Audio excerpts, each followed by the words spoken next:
I am Julia. I was abruptly woken up by a phone call just now. On the other end, my mother-in-law was saying something unclear. And the room is completely dark. That's obvious. It is late at night. The time is just past midnight. It's naturally dark because it's the middle of the night. No, that's not it. The lights won't turn on. Is that so? Is that so? What kind of response is that? You did something, didn't you? No, the one who did something was you, mother-in-law. Huh? Me? Yes, you kicked me out of the house. She balked for a moment as I raised my voice. However, she quickly retorted, "It's normal for a wife to leave if there's a divorce, isn't it?" That's right. If that's the case, let me speak clearly as well. I don't want to hear the complaints of a discarded wife. However, if you don't listen, you'll go from a dark house to a prison. Saying that, I started to tell my story. I first met my mother-in-law about a year ago. It was when I went with my husband Max to greet her and announce our marriage. Her home, where she lived, was in a luxury apartment, and at that time, Max was still living there as well. Nice to meet you. I'm Julia. Julia, what do you do for a living? I am currently working at a publishing house as a magazine journalist. However, I plan to resign due to marriage. I was thinking of becoming a full-time housewife. That's because being a magazine journalist is very demanding. I often had business trips to the countryside, spending about half of the month away from home. Even when at home, I was busy writing articles and barely managed to keep up with household chores. For that reason, I am planning to quit my job. Many mothers-in-law do not think highly of daughters-in-law who neglect their household duties, so I believed she would agree with my decision to resign after marriage. However, the mother-in-law in front of me frowned and said, "Can you manage without both working? My husband is on a solo assignment, so I can't help financially." That's okay. I am already at a certain age and have saved up enough, I replied, feeling a bit of loneliness. I am 29 years old this year. Despite this, I had neither a fiancé or a boyfriend and was so busy with work that I hardly had any male friends. My classmates were getting married one after another, and I was even receiving wedding invitations from colleagues at work. Feeling that this was not good, I started looking for a partner a year ago.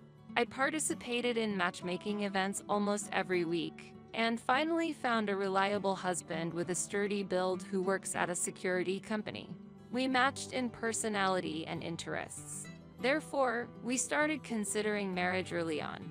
It seemed Max felt the same way, as he proposed to me just a few months after we started dating. Our decision to marry was firm. Even though my mother-in-law opposed it, we intended to get married. While thinking about this, my mother-in-law said to me, "At this age, there are times I think I should have continued working. Is that so?" "Yes, so keep working. Don't have regrets." "Understood. I will continue working." Upon reflection, I felt there was some truth to her words. Thus, I decided to keep my job, and my mother-in-law also agreed to our marriage. Thus, we decided to get married. After submitting our marriage registration, I discussed with Max about our new home. Max was worried about his mother and wanted to live with her if possible. Having lived in his family home for a long time, he said it felt more settled. However, I was opposed. I wanted to avoid living with my mother-in-law at all costs. It might be one-sided, but I thought living together as daughter-in-law and mother-in-law could lead to trouble. I thought it would be better to live separately from the start to avoid any trouble. Max and I did not agree, and time passed by. Still, it was an issue that couldn't be ignored. As we continued discussing, Max made a suggestion. "Then, shall we ask my mother's opinion?" "Your mother's opinion?" "Yeah. Mom doesn't say anything wrong." At that moment, I was momentarily perplexed. Believing one's mother is always right is a typical characteristic of a mama's boy. Could it be, my husband is a mama's boy? If so, the mother-in-law would surely push for living together. I quickly said to Max, "Wait a moment. What? We are adults too, and relying on your mother is..." "Don't worry. It's not strange to listen to the advice of an elder." While saying this, Max dialed his mother's number. He was smiling brightly, and an indescribable atmosphere was floating around. Inside, I was panicking. Mom? Actually, Max explained the situation to his mother with a smile. Just when I thought it was over, Max's expression changed. Yeah, I understand. He ended the call looking dejected. What's wrong? When I asked, Max replied grumpily. She said we should rent an apartment together, just the two of us. Really? Why, you seem happy? Do I? I wanted to live with Mom. But your mother said you two should live by yourselves, right? Yeah, Max answered, clearly dissatisfied. In the end, it seemed he was not fully convinced. When I said I would pay the rent, Max reluctantly accepted. Thus, we somehow began our married life. Once we actually started living together, the joy was indescribable. We could fully enjoy our common hobby of watching movies without my mother-in-law interrupting. Also, when I was busy with work, Max actively helped with cooking and laundry. Before we got married, laundry would pile up, and I often relied on frozen meals. But having Max around meant I didn't have to worry about that anymore. He even came to greet me when I returned home. I was once again feeling how reassuring it was to have Max with me. One day, while feeling this happiness, I had to go on a business trip to Florida. I'll be gone for 5 days, but I'll try to come back as soon as possible, I told Max as I left the house. Since our newlywed life was so enjoyable, I couldn't wait to return and finish my assignments ahead of schedule. I wonder if he'll be surprised by just a one-day difference? Thinking this, I hurried home. When I opened the front door of the house, I could hear voices coming from the room. Max, the delicious food is ready. It was my mother-in-law's voice. I could also hear my husband's voice. Your cooking really is the best, Mom. Isn't it? Julia's cooking is a bit. Are you staying over tonight?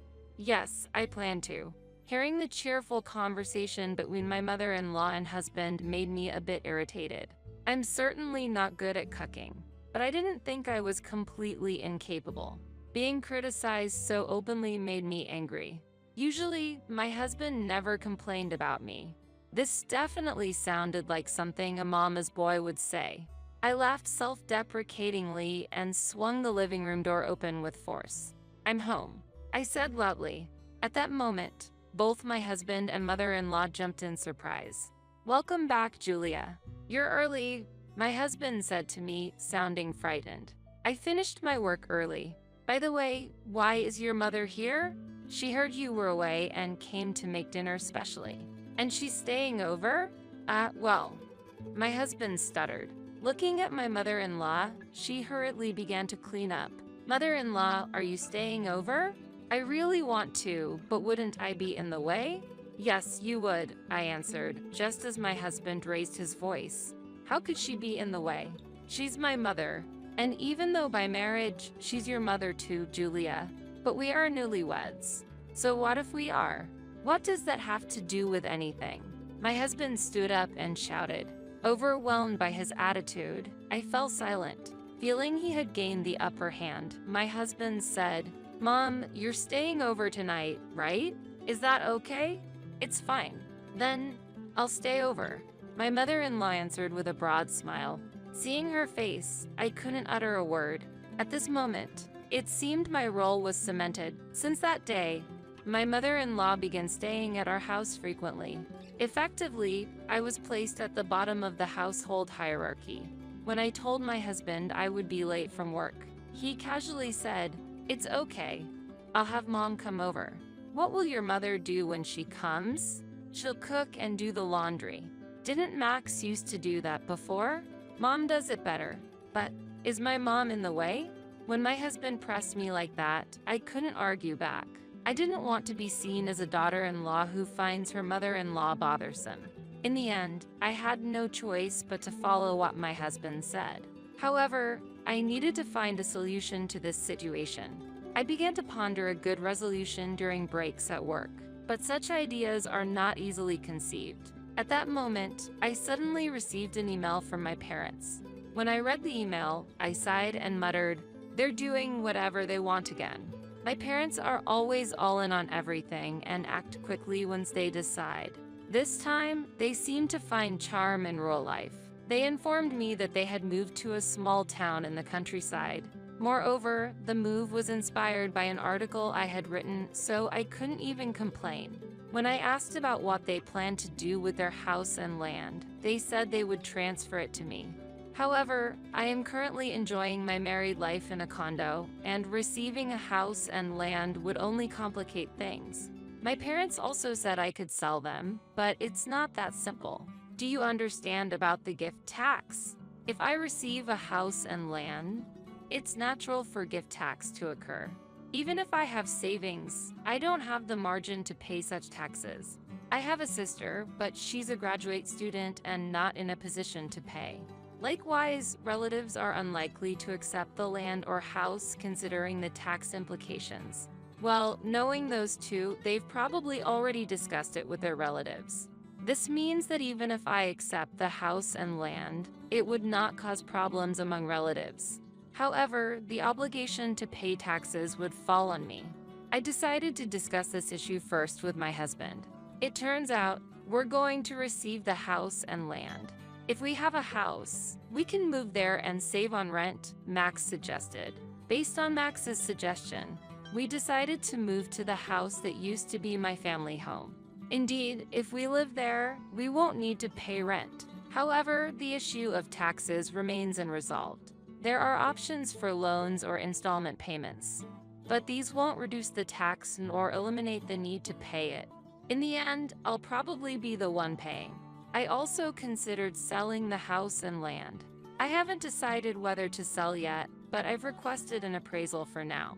Then, the night we finished moving into my childhood home, my mother-in-law suddenly came to our house. Oh, what a lovely home. Yes, this was originally my family home. It's been beautifully renovated, hasn't it? My mother-in-law looked around happily. I felt somewhat uneasy. What brings you here today? When I asked my mother-in-law, my husband answered instead. Mom is going to live here with us, so she came to check out the rooms today. Live together? To my surprise, my mother-in-law continued. I was worried there might not be enough rooms since we hadn't decided on a place to live. Normally, there wouldn't be enough rooms. But this is a spacious single-family home, and there should be a room for me. So let's live together. That was my mother-in-law's argument. She didn't want to let her daughter-in-law, me, live in a house she was paying rent for.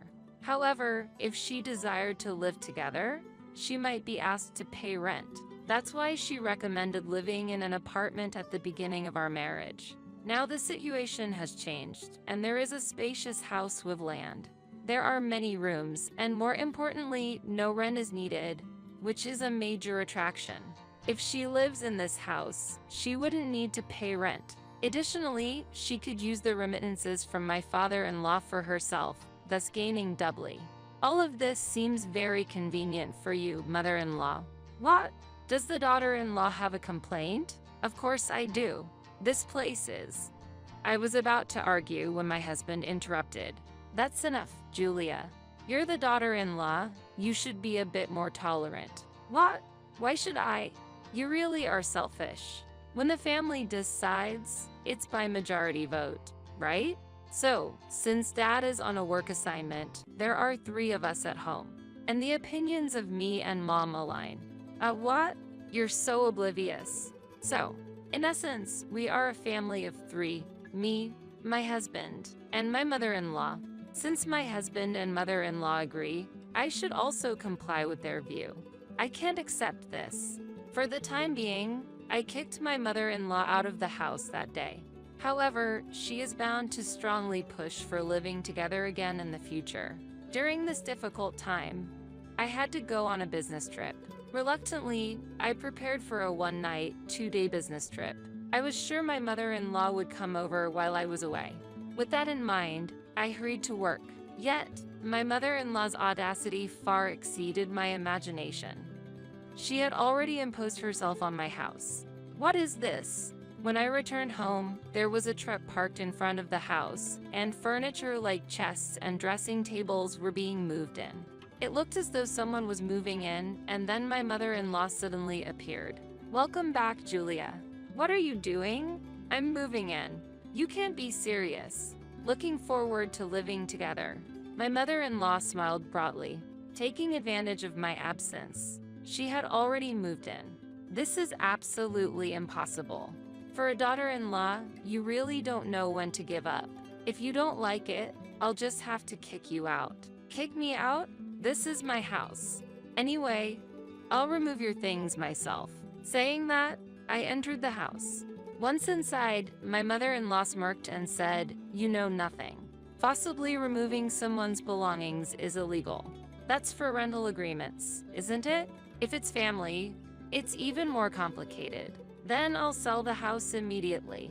As I responded, my husband, sensing the commotion, hurried out. Seeing me, he said, "You're back. Julia, help Mom with the move?" That's a joke. I already refused. But we're family. If that's the case, I'm ending this family. I'm getting a divorce.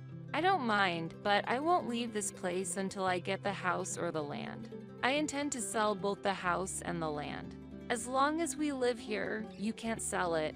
My husband glared at me as he said this defiantly. This isn't a discussion. I'm getting a divorce anyway, so from now on, contact me through a lawyer. Saying that, I rushed inside the house and gathered the necessary items from my room. Then, I left the house immediately. Afterward, I quickly arranged to move my belongings out. The destination for my belongings was my sister's house. Since I often travel for work, I don't have many belongings. Therefore, I arranged to use a room at my sister's house. Furthermore, I hired a lawyer to proceed with the divorce.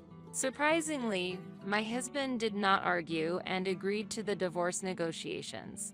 The last time we met at the lawyer's office, he said, "Finally, I can relax without any disturbances." I retorted, "This past week has been really tough, but now I finally feel like a weight has been lifted off my shoulders." "Well, say whatever you want, but now we need to talk about property division. I've left that matter to the lawyer. Surely, you'll regret the day you drove me out." With those words, I left the lawyer's office. That night, while I was sleeping at my sister's house, I suddenly received a call from my mother-in-law.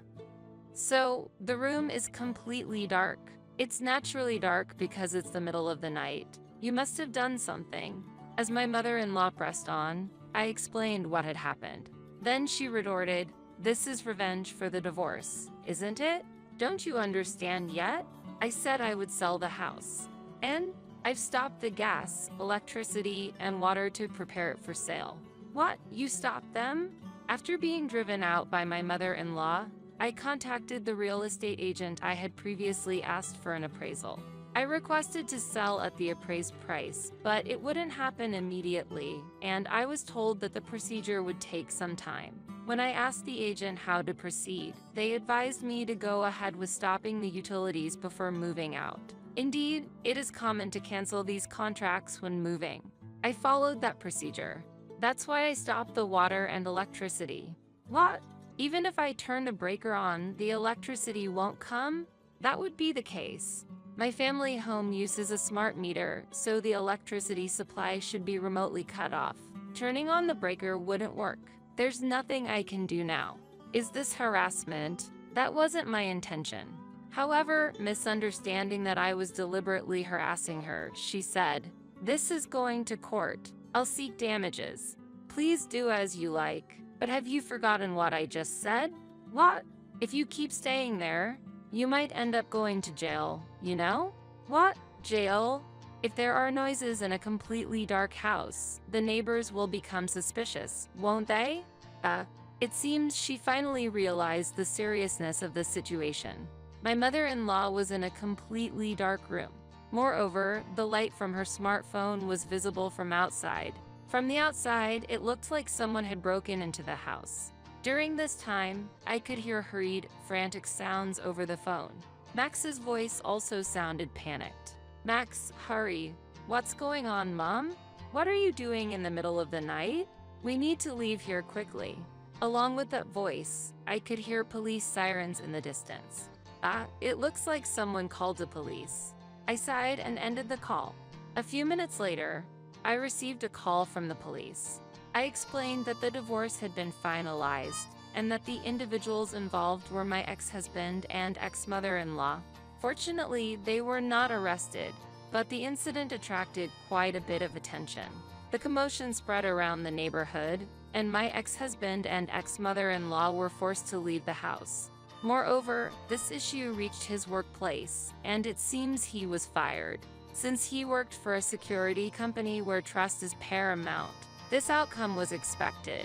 Having lost their place to live, my ex-husband and ex-mother-in-law moved in with my ex-father-in-law, who was on a work assignment. There, they received a severe reprimand and are currently working part-time at my ex-father-in-law's company. Later, I received a message from my ex-father-in-law that they would pay alimony from their part-time earnings. As for myself, this whole experience was recognized, and I was transferred to a department dealing with mother-in-law and daughter-in-law issues in a weekly magazine. I now travel less and have a better environment to focus on my work. The house and land were sold, but the amount left after paying the taxes was not substantial. However, it is enough for a down payment on a new condo, so I'm considering buying one once things settle down. In the future, I hope to live there with a new partner, and for that reason, I am actively participating in matchmaking activities again.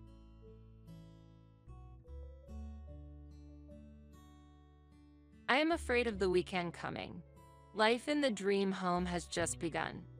Currently, we are hosting a party every week at our home to welcome my in-laws. My wishes are not reflected, and my time for rest is being cut short. At the party, I am made to work as hands and feet for my in-laws.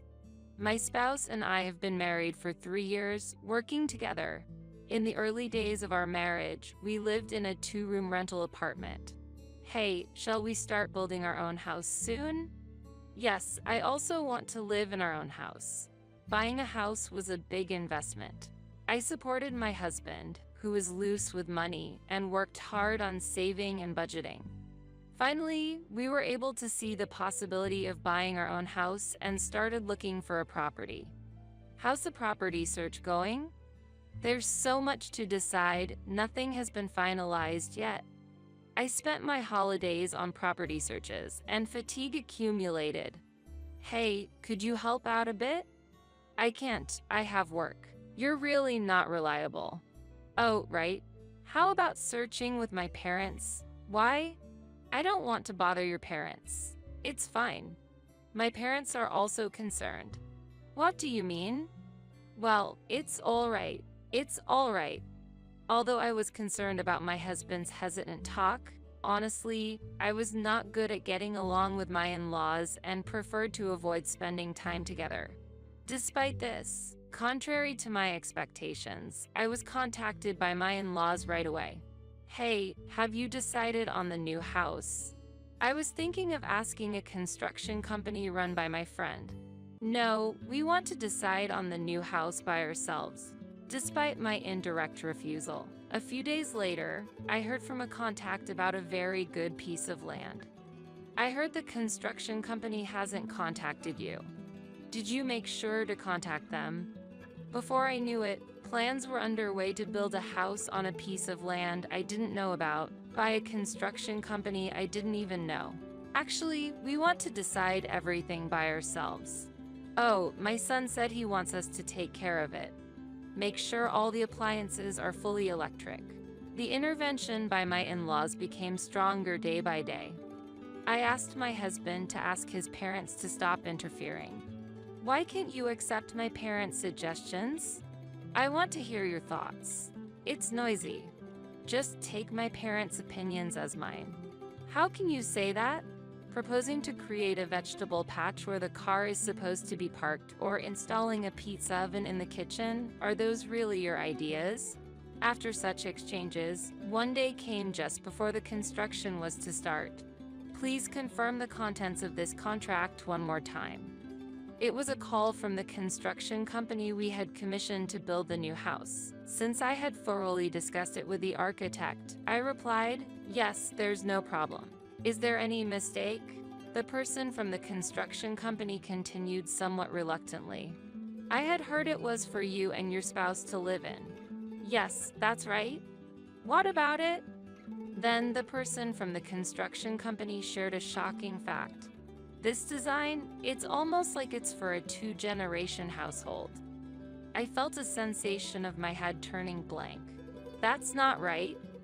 I don't know how the plan was carried out, but my in-laws had intervened without permission in the design I confirmed with the construction company, saying changes are necessary and had it altered. Moreover, they spoke as if I had agreed to those changes. The construction company was also perplexed, and I deeply apologize. Then farm tools were delivered to where the garage was supposed to be made, and it had been switched to a plan to start a home garden. This, too, was the work of my in-laws. The builder asked me, "Is it really okay to start construction?"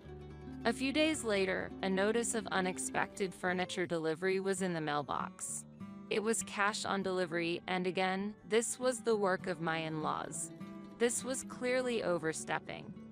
It was no longer possible to solve this through my husband. I reached my limit of patience and appealed directly to my in-laws. "Father, Mother, please stop acting on your own." "Why is it bad?" "It's wrong for you to interfere in the house we will live in." "What? Our house?" Incredibly, it seemed my in-laws had assumed we would be living together. I hurriedly contacted my husband. "Your parents have a big misunderstanding." "What do you mean?" "They think they will live in our new house with us." Oh, that conversation. My heart chilled at my husband's calm reaction. I couldn't believe it. "I think that's the best idea." "What are you talking about?" "I haven't heard anything about this." "Well, I'm telling you now. That should be enough." Unbelievable. I absolutely oppose it.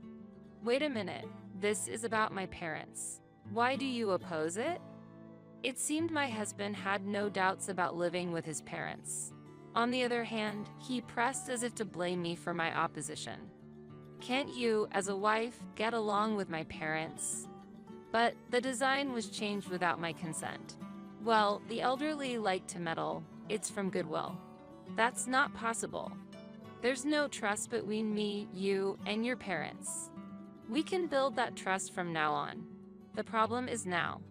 I can't live with people I can't trust. You're being too sensitive."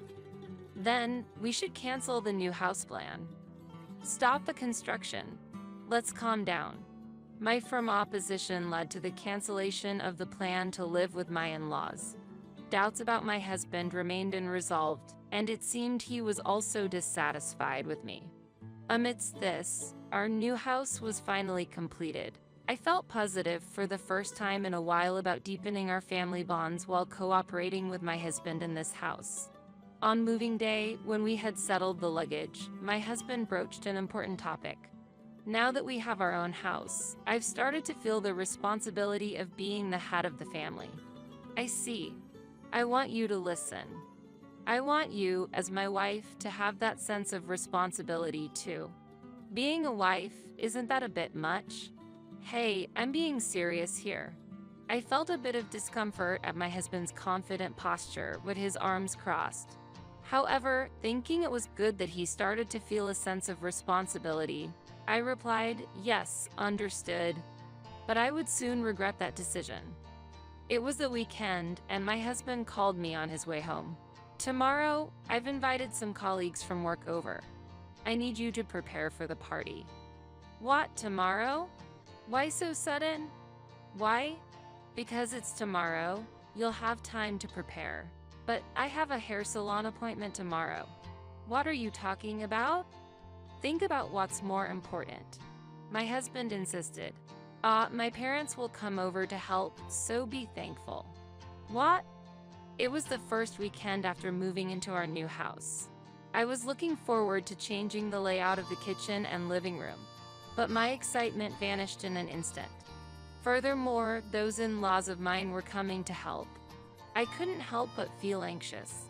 On the day of the home party, my in-laws arrived early in the morning. As I was busy with the food preparation, when I asked for their help, they said, "Oh, such plain dishes. At least order some finger food. I'll handle the ordering." Actually, the food is already prepared and we have finger food ready. We can't afford any more orders. What are you saying? Are you trying to shame your husband? Being stingy could affect your husband's promotion. What an understanding wife you are. Could you help with the party preparations instead? Sorry, I have a hair salon appointment. See you later. Make sure to set up the food properly when it arrives. Leaving those words behind, my in-laws went out after only making their demands known. My husband was still asleep in his room. Somehow, I managed to finish the party preparations in time. When I tried to get myself ready before the guests arrived. Look, this place is dirty. Hey, what's this dust in the entrance? Clean it properly. We're running low on beer, go buy more. Ordered around by my husband and in-laws, who had just gotten ready, I ended up welcoming the guests without even having time to put on makeup. Welcome, everyone. Please, this way. Now, serve the guests some drinks. Hurry up, will you? The party that day was the toughest for me. My stylish mother-in-law treated me like a servant. Without introducing me, when I greeted a few guests myself, they were puzzled by my appearance in a greasy apron without makeup. They probably thought I was a servant of the house, which was humiliating. Afterward, my husband started to host parties every weekend, and my in-laws never failed to visit. Colleagues from work, their families, and even neighbors were invited without prior consultation. My in-laws continued to play the glamorous hosts at the parties without offering any help, ordering me around. My husband adopted the same attitude as his parents. Initially, I complained to my husband. Please, let's not have parties every weekend. Why not? Everyone's having fun. I work too, and preparing for parties all weekend really wears me out. My parents are helping, aren't they? Helping? You call that helping? It's because you can't handle the guests that my parents are stepping in. All your parents do is eat and talk without preparing or cleaning up. What do you mean? There's no need to talk about my parents like that. But it's true. First of all, it's because you refuse to live with them that my parents have to come from far away. I sighed internally at this exchange. My husband always brought up the fact that I had refused to live with his parents whenever I objected to something. He continued to argue that since I had accepted his requests, I should also listen to his desires. Amidst the days spent without rest, I suddenly realized that I hadn't yet invited my own parents to our new house. So, I proposed, I want to skip the party this weekend and invite my parents over. What are you talking about? No, I object. Object? Do you even have the awareness of being a wife? You married into my family. And above all, don't belittle my parents. I'm not belittling anyone. Well, I don't mind you inviting them, but my parents come first. But your parents come every weekend, and because of the parties, I can never invite mine. How did it come to this? How much more does my husband expect me to sacrifice? Reaching this thought, I decided that I needed to consult someone about this situation. So, I called my mother and told her everything that had happened. I apologized tearfully for not being able to invite her to our new house. My mother was surprised but listened to me calmly. For now, come home this weekend, but I have to prepare for the party. You still haven't realized it, have you? Realized what? You're losing sight of yourself because of exhaustion. Awakened by my mother's words, I felt enlightened. And then my mother continued, I've come up with a plan, but I won't proceed if you're against it. Hearing the plan, I was taken aback. If executed, it would have a significant impact on my husband. I was left unsure whether to proceed. Talk to him one more time, then decide. My mother left the final decision up to me. I decided to talk to my husband again. Why are we back to this topic? Just invite your parents when mine aren't here. I interrupted my husband's words and made my position clear. Listen, this is your last chance. Not to plan home parties on his own. Of course, to get my consent for his parents' weekly visits too. And this time, to invite my parents. I conveyed these conditions, hoping my husband would accept them. Last chance, you're joking. I won't allow you or your parents to do as you please anymore. Listen, since you refuse to live with my parents, you should prioritize them. As usual, my husband started blaming me for lacking family awareness.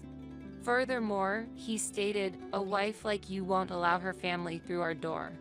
Never invite your parents, and if you're dissatisfied, leave. Realizing that arguing with him was futile, I had hoped patience would lead to his concession, but it was the opposite. Biting my lip, I conveyed my last hope, you'll regret this. However, he scoffed, I won't regret it, don't show your face to me again. With that, I left the house and spent some time at my parents' house. As time passed, I regained my composure. Following my husband had made me realize how brainwashed I had been. For my husband, it turned out that his self-esteem and vanity were more valuable than the concept of family. In his desire to appear admirable, he exploited our new house and his wife's role for selfish purposes. Afterward, I decided to listen to my mother's proposal. Several weeks had passed since I returned to my parents' home. My health had recovered. Since my workplace was close to my parents' home, my enthusiasm for work returned and I was living energetically. Yet, messages from my husband continued unabated, starting with I'll forgive you if, always from a position of superiority. He was always concerned about the preparations for the home parties. Lately, the gatherings we planned at our house were canceled. It's your fault. My position at work is getting worse because of this. How will you take responsibility? Think a little. I want you to fulfill your role as a wife at the important home parties. My husband was furious that I hadn't returned home, especially since he had a special home party planned for the end of the month. This party was to welcome important people from his workplace at our house, a highly prestigious event for him, supposedly ensuring his promotion if successful. On that special day, I, dressed up, headed to our home with my parents. My husband and in-laws were busy preparing to welcome the guests, managing the delivered food and drinks. My husband's bosses and colleagues were also present, and I exchanged greetings with them. Oh, you look very charming in that dress. Thank you. Seeing me, my husband and in-laws immediately approached with excitement. Hey, what are you doing? Hurry up and help. What's with that outfit? What kind of wife are you wandering around like that? As my in-laws reached for the hem of my dress, my mother stepped forward from behind and clearly swatted their hands away. Please don't touch the dress I designed with your greasy hands. What is this? Who are you? Hey, that's my wife. You don't get to speak. It's unpleasant to be referred to in that manner towards my daughter. During this exchange, my husband's complexion rapidly changed. You are. What, daughter? You are the host of tonight's party, aren't you? Please show us around. Oh, it was you who said we shouldn't cross the threshold of this house, right? Huh, what are you talking about? You said that? Well, that. My husband's face turned from blue to red, changing like a traffic light. In fact, the guest of honor at today's gathering was my mother. My parents were executives in a major fashion industry company, and my husband's company had been planning to collaborate with the design department led by my mother for this fiscal year's business plan. Therefore, my husband suggested entertaining them with his proud home party. My mother, who operates under her maiden name, seemed unrecognized by my husband, although they had actually met before the marriage. Well, considering my husband's nature, he probably forgot. Really, what kind of upbringing does your daughter have? Quick, to the kitchen. It's just right. Take your parents with you. Stop it. This person is a special guest. What? My husband and in-laws were flustered and unsettled. My mother gave my husband a light glance, asking him to bring some drinks, please. Rushing to the kitchen, my husband returned with glasses. After checking the 2 glasses provided, she asked, could you also get one for my daughter? Glancing at me, aware of his bosses and colleagues around, he brought a glass for me with his head down. I gracefully accepted it, giving my in-laws a firm look. Could you also take care of the food? Ah, what? Yes, understood. I'd like to sit down. Could you lend me a chair? Ah, yes, of course. Doesn't this seem like too few dishes? Oh, does it? How about French? Shall we order some? Of course, the bill is on you. Ah, the budget is a bit. Oh dear, scrimping might affect your son's future, you know. While tilting my glass, I smiled warmly towards them. In fact, among those invited to today's party were individuals who had been acquainted with my mother from past visits to our house. And it seems they had relayed to my mother the cold treatment I received from my husband and in-laws at a previous home party. Dressed in a shabby apron, looking nothing like the lady of the house, I only realized she was your daughter when we exchanged greetings. She seemed very tired. My weakness had caused concern for my mother. Though I've regained my spirit now, that difficult period had weighed heavily on my heart. During the party, my mother kept my husband busy fetching drinks, continuously pointing out the work ethic of my in-laws, while my father deepened his acquaintance with people from my husband's workplace. After the party ended, I approached my husband. Good work. Please, sign this. I handed him a divorce petition. Feeling humiliated by the day's events, my husband signed in a rage. Although my in-laws tried to stop him, my husband was resolute. There, it's over. Don't ever show up in front of me again.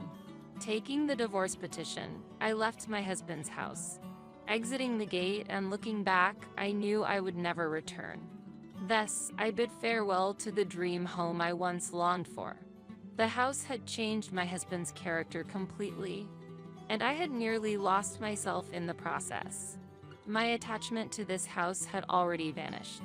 Leaving the home party behind felt liberating. Afterward, I focused on my work, trying to forget the unpleasant memories of the past.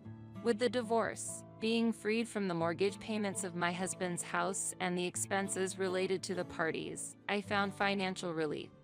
I started a new life in a rented apartment, away from my parents' home. My ex-husband was transferred to another region by his company, seemingly seen as a liability in the business dealings involving my mother.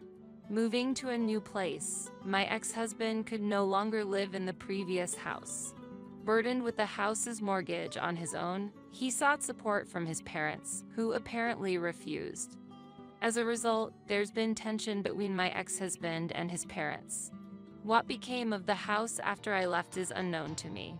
I've overcome past difficulties, decorating my new place to my liking, improving my cooking skills on weekends, and leading a fulfilling life.